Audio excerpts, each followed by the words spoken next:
Hi all, welcome back to another video of Mechanic Vlog. അപ്പോൾ നമ്മൾ ഇന്നത്തെ video എന്ന് പറഞ്ഞു കഴിഞ്ഞാൽ ഫ്യൂവൽ ഇഞ്ചക്ടർ എങ്ങനെ ക്ലീൻ ചെയ്യാമെന്നുള്ളതാണ്. നിങ്ങൾ ഓൾറെഡി തംബ്നെയിൽ കണ്ടപ്പോൾ മനസ്സിലായി കാണും.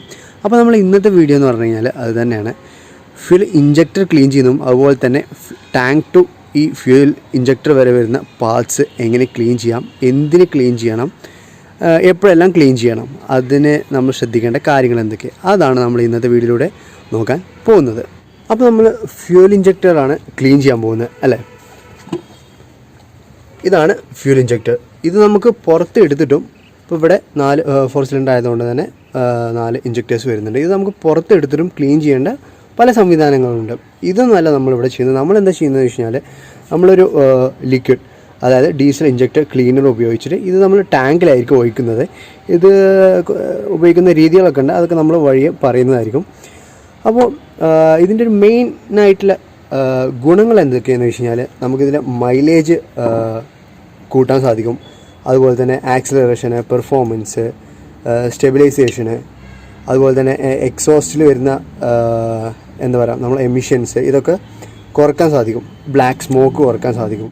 അപ്പോൾ നമ്മൾ ഈ ഒരു ലിക്വിഡ് ഒഴിക്കുമ്പോൾ എന്താണ് സംഭവിക്കുന്നതെന്ന് വെച്ച് കഴിഞ്ഞാൽ, ഇതിലുള്ള ഇൻഗ്രീഡിയൻസ് ഇപ്പോൾ ഈ പാത്തിലും, അതുപോലെ തന്നെ ഈ പാത്തിലെന്ന് ഉദ്ദേശിച്ചത് ഇങ്ങോട്ട് ഫ്യൂവൽ വരുന്ന പാത്തുണ്ടല്ലോ, അതാണ് ഉദ്ദേശിച്ചത്. അതിൽ ഇപ്പോൾ കുറേ കാലങ്ങളായിട്ട് ഇപ്പോൾ നമ്മളെപ്പോഴാണ് ക്ലീൻ ചെയ്യുന്നത് അതുവരെയുള്ള ഫ്യൂവൽസിൻ്റെ പല കാര്യങ്ങളും ഈ പാത്തിലൊക്കെ സ്റ്റെക്കായി കിടക്കുന്നുണ്ടാവും. അപ്പോൾ ഈ ഫ്യൂൽ ടാങ്കിൽ നിന്നും ഇഞ്ചക്ടറിലോട്ട് വരുന്ന പാത്തിൽ സ്റ്റെക്കായി കിടക്കുന്ന പാർട്ടിക്കിൾസൊക്കെ എന്ത് ചെയ്യും, നമ്മൾ ഇഞ്ചക്ടർ ക്ലീനറുമായിട്ട് അത് മിക്സായിട്ട്, ഈ ക്ലീനർ എന്താണ്, കമ്പസ്റ്റബിളാണ്. അപ്പോൾ ഇത് എന്ത് ചെയ്യും, നമ്മൾ സിലിണ്ടറിൽ വന്നിട്ട് കത്തി എല്ലാം ക്ലീൻ ആവും. അപ്പോൾ അതുകൊണ്ടാണ് നമ്മൾ ഒരു ഇഞ്ചക്ടർ ക്ലീനർ യൂസ് ചെയ്യാനുള്ള കാരണം.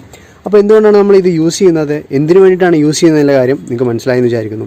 പിന്നെ ഇവിടെ ശ്രദ്ധിക്കേണ്ട മറ്റൊരു കാര്യം, നമുക്ക് ഫിൽറ്റേഴ്സ്, പല പാർട്ടിക്കിൾസും ഫിൽറ്റർ തന്നെ അത് ഒഴിവാക്കി കളയും.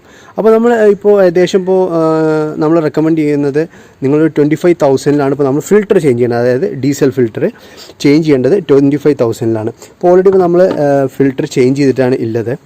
ഇത് കണ്ടല്ലേ, ഇപ്പോൾ നമ്മൾ ഇന്നലെയാണ് ഇത് ചേഞ്ച് ചെയ്തത്. അതിന് ശേഷമായിരിക്കണം നമ്മൾ എന്ത് ചെയ്യേണ്ടത്, ഇഞ്ചക്ടർ ക്ലീൻ ചെയ്യേണ്ടത്.